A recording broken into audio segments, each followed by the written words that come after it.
Em regiões afastadas, longe das luzes da cidade, há relatos que permanecem sem explicação. Histórias vividas por pessoas comuns em noites aparentemente comuns. Hoje, no E-Terrestre, o caso da luz pulsante no céu. Cheguei agora no sítio e uma coisa enquanto eu estava vindo para cá passou pela minha cabeça. Eu ouço sempre falar que muitas pessoas que tiveram contato, às vezes já venham de uma linhagem de famílias e familiares que também tiveram seu contato. Então hoje aqui no programa E-Terrestre, a missão dada foi vir conversar com meu pai. E ele está aqui para poder contar o caso. Tudo bom? Olá. Tudo bem, filho? Tudo. Então vamos lá sentar para conversar? Vamos sim. Nessa entrevista, um homem relembra uma noite que jamais esqueceu. Uma viagem curta que se transformou em um dos episódios mais inquietantes da sua vida. Tem muitos relatos que o senhor poderia contar, mas eu gostaria que o senhor contasse uma das histórias mais incríveis que o senhor já me falou, que é a história de quando o senhor estava chegando no sítio. Bom, foi no início da década de 90, eu, minha esposa e meu filho caçula estávamos voltando de uma casa que nós temos no litoral, na Barra do Ribeira, na Jureia. E tudo corria bem enquanto eles guardavam as malas no carro para atravessar a balsa.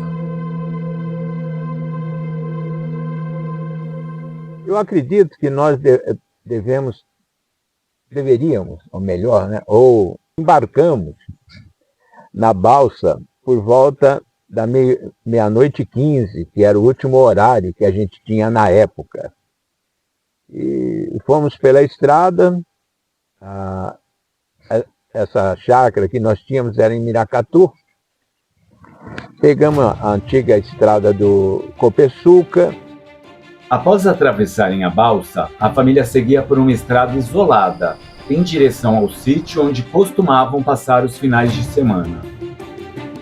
E quando nós entramos, né, na estradinha para se deslocar até a chácara, eu pensando que a minha esposa e meu filho estavam dormindo, de repente eu vi uma luz muito forte. Foi nesse momento que algo incomum chamou sua atenção.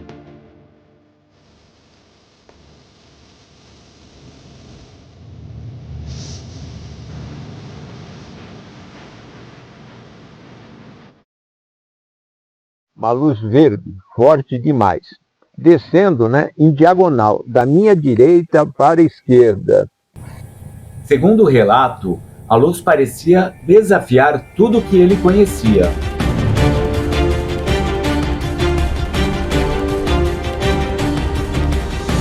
E quando ela estava descendo, antes de chegar ao solo, é como se fosse uma explosão, né? Veio uma luz branca muito forte. Foi nesse instante que ele teve certeza que aquilo não se comportava como nada conhecido. E depois, nós tivemos, assim, um entreolhar, né? Que eu olhei para minha esposa, e eu pensando que ela estava dormindo. Aí eu perguntei assim: você está acordada? Ela falou: estou acordada. Eu falei: você viu a luz? Ela falou: eu vi a luz também, né? E nós chegamos preocupados, né, até a chácara. Mas o mais estranho ainda estava por vir. E entramos rapidamente, meu filho estava dormindo, não ficou sabendo de nada. E daquele horário em diante eu não consegui dormir.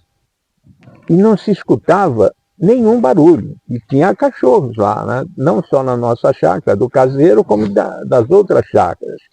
E nem grilo a gente estava escutando, não estava escutando nada. Era um silêncio total, como se você estivesse escutando um rádio ou uma televisão e você colocasse no mudo, né? Nada. O silêncio descrito por ele não era comum naquele ambiente rural.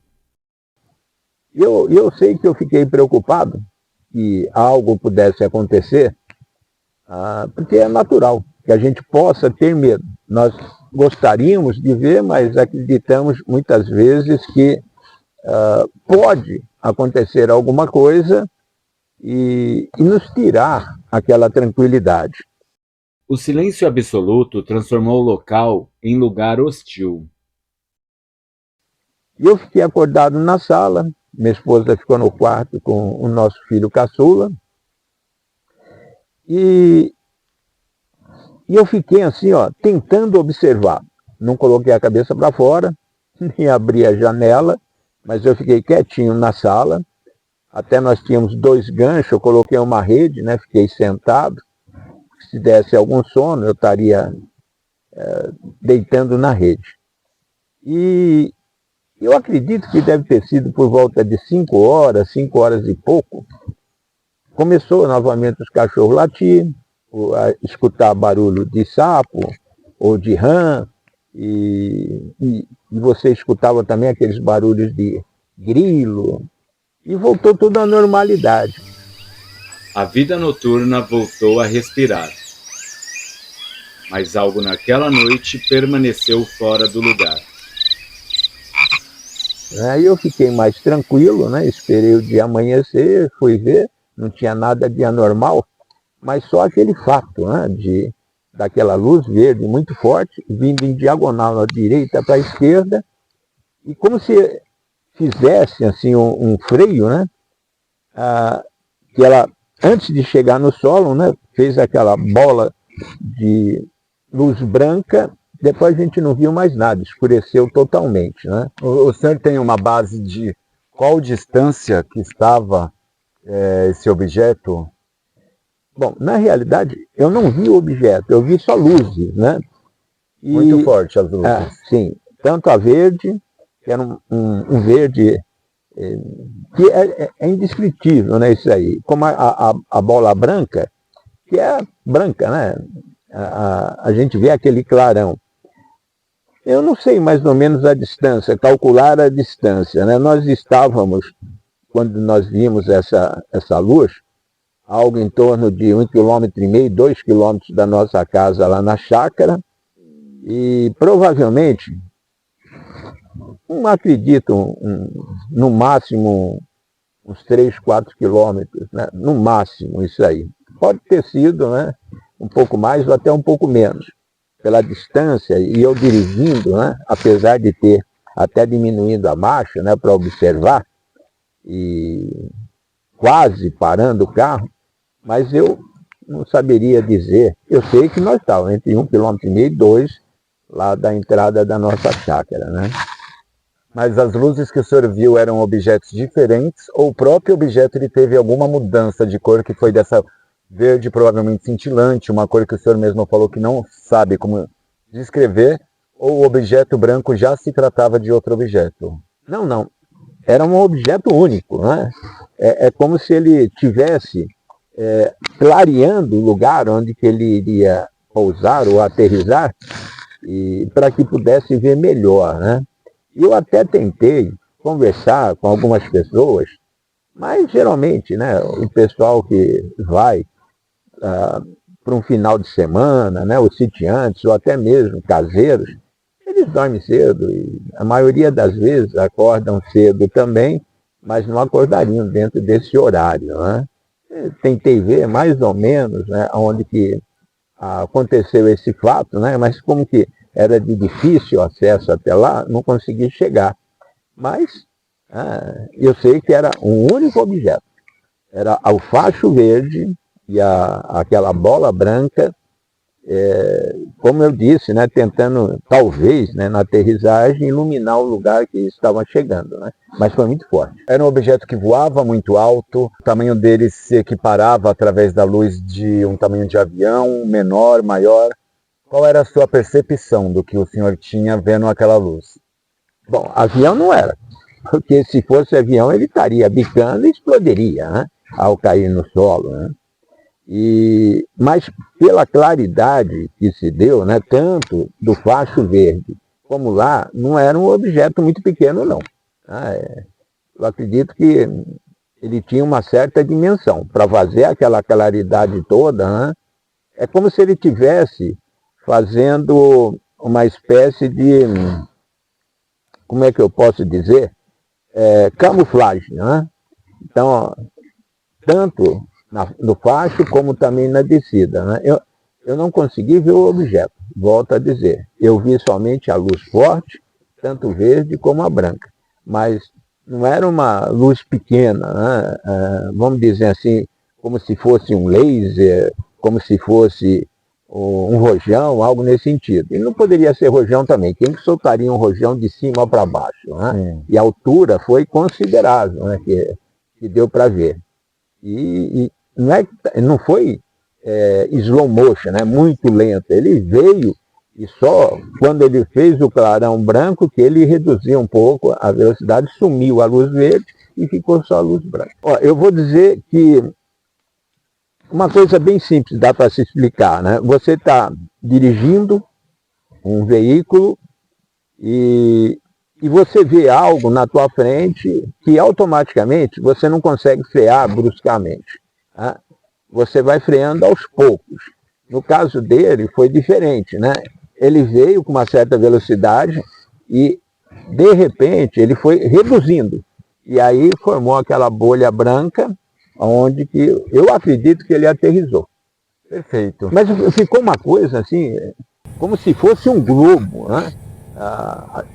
de luz. É difícil de se explicar, né? É fácil de se ver.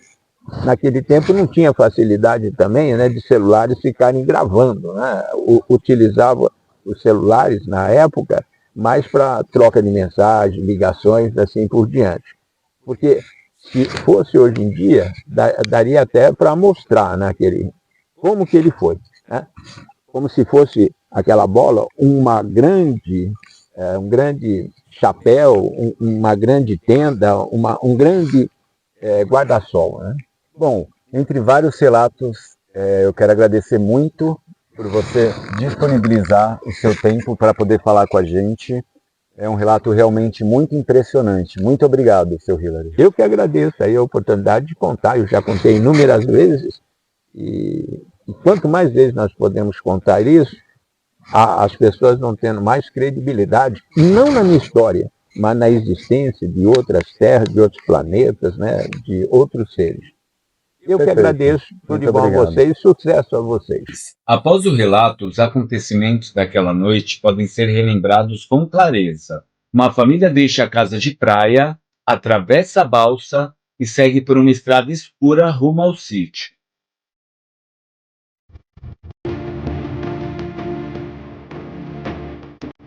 No caminho, uma luz intensa surge no céu, branca, pulsante, silenciosa.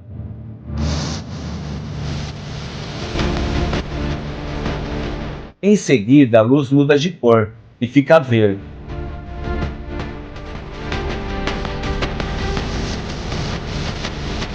Ao chegarem ao sítio, a natureza se cala, nenhum som, nenhum animal. O que era uma viagem comum se transforma em um caso sem explicação. O que era aquela luz do céu? Por que o silêncio tomou conta do campo? Comente o que você acredita estar acontecendo e siga o canal. A missão foi cumprida. O relato foi registrado. A próxima missão já foi definida. Você irá reencontrar uma antiga amiga. Ela afirma manter contato direto com naves alienígenas. Comente o que você acredita estar acontecendo. Siga o canal. Outras revelações estão a caminho. Veja o que vem por aí. Desde a infância sempre tive algumas coisas que acontecia. Do nada estou no ar livre, gosto muito de olhar para o céu e de repente eu vejo.